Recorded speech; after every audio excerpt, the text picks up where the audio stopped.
რეგიონებში რასაკეთებთ იმისთვის რომ მომოგცეთ ამომრჩეველი? რასაკეთებ? რეგიონში არ მგონია რომ განსხვავებული ჯიშის ხალხი ცხოვრობს. მგონია რომ ერთი და იგივე ჯიშის ხალხი ვართ ჩვენ საქართველოში ვიცხოვრობთ. ახლა ეს ტელევიზია გადის არა მხოლოდ თბილისში, არამედ დარწმუნებული ვარ უფრო პროცენტულად ბევრად მეტი ადამიანები ვიყურებენ რეგიონებში. 24 რაიონში გვაქვს დაყენებული კანდიდატურები.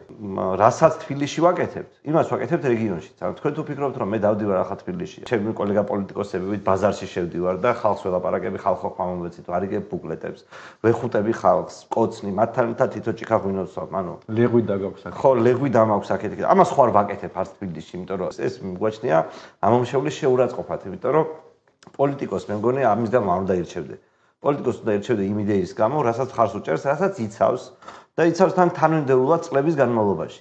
ანუ პოლიტიკოსი რომელიც ერთ დღეს ეს ამბავს, მეორე დღეს მესამეს ამბავს, არ მე პრობლემა რა, ხან ამას აგინებს, ხან იმას აგინებს, ეს ერთი ამბავია. ჩვენ ეგეთები არ ვართ. სულ თანმიმდევრულები ვართ, 9 წელია ერთი და იგივეს ვიძახით. სულ გვერდზიან, სახელს გვიტეხავენ, 1000 ჭორებია ჩვენზე, ზოგი ტყუილი, ზოგი მართალი გავრცელებული, მაგრამ ამის მიუხედავად ვარსებობთ.